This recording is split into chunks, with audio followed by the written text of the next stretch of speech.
Hi everyone, today I'm going to talk about tilted wombs. Now, I think about 70% of women who I go to examine say, Doctor, just to warn you, my womb is tilted, which is never a surprise because actually almost all women's wombs are tilted. In this video, I will discuss what a tilted womb is, what are the causes, and when we need to know that that's the case and what are the risks if we don't. So, a tilted womb simply means that the womb or the uterus is either tilted forward or backward in the pelvis. So, I have made a little uterus here, including a very realistic cervix that I'm really proud of.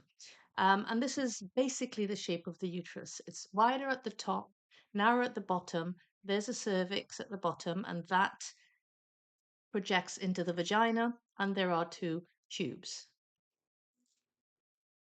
A tilted womb, so 4 out of 5 women's wombs are tilted forward.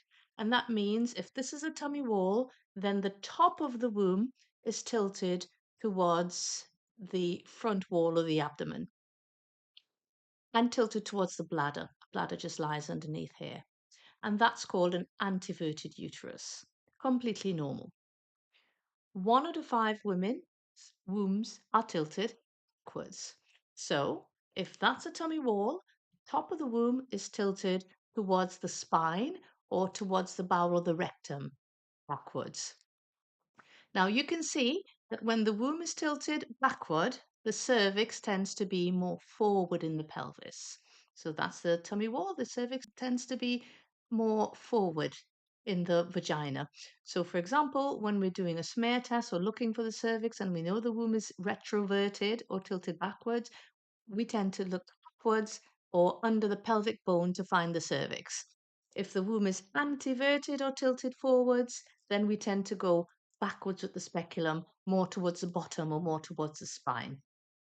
So, what are the causes of a tilted womb?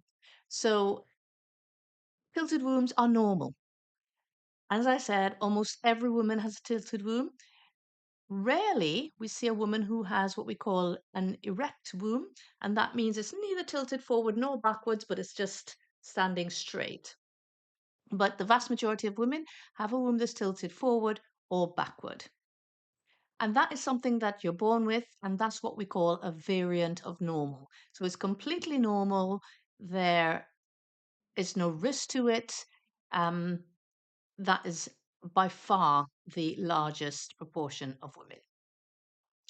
However, it's important to note that certain conditions can be associated with a retroverted uterus, and that is tilted backwards. So 1 out of 5 women, it'll be normal to have the womb tilted backward, but in some conditions, the condition causes the womb to tilt backwards.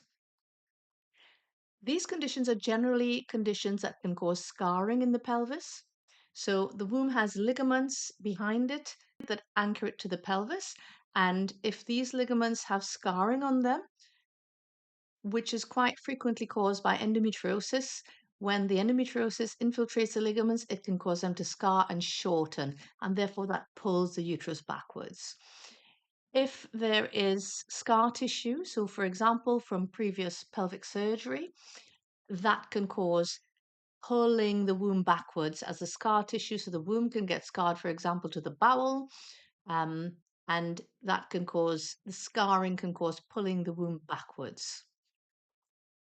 Previous surgery can do that. Pelvic inflammatory disease can do that. Pelvic abscesses can do that. These are all causes of scarring that can pull the womb backwards and cause the womb to become retroverted. The other culprit that can change how the womb sits in the pelvis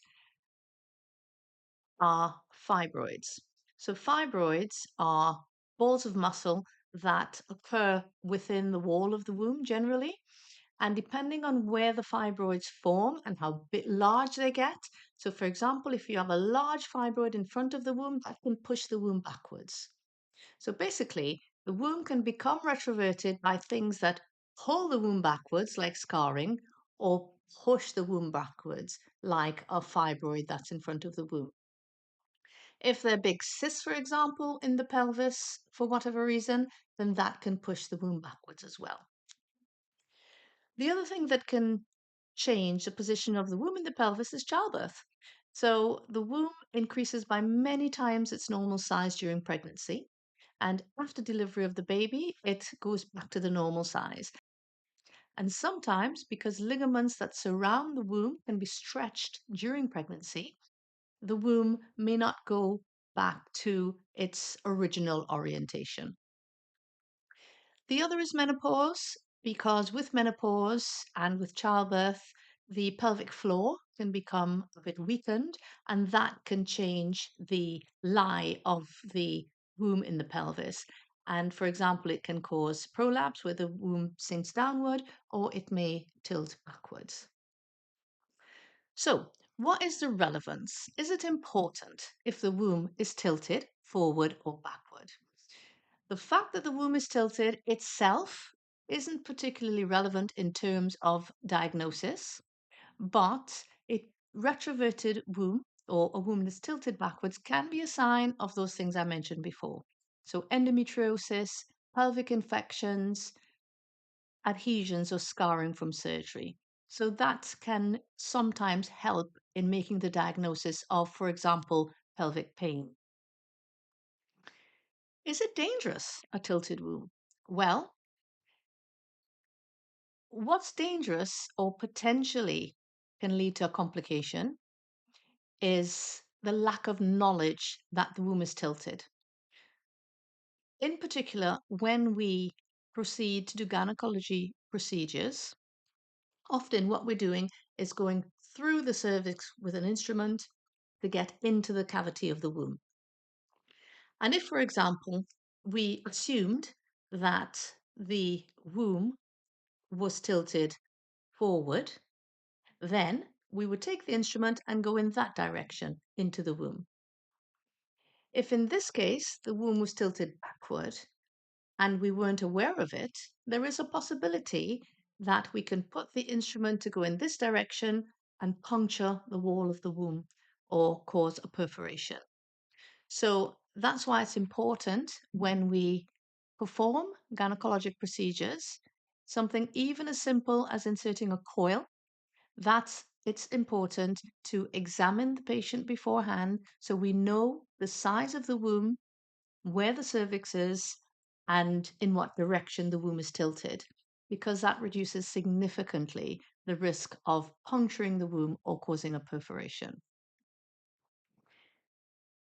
Stroscopies as well involves putting a camera into the womb, and it is always better that we know the direction of the womb because sometimes it's not particularly easy to get into the cavity. If, for example, the cervix is tightly closed or if there's scar tissue, then if we know the direction of the womb, if we have that prior knowledge, then we know what direction in which to focus our efforts in order to have a successful outcome. Thanks for listening. See you next time.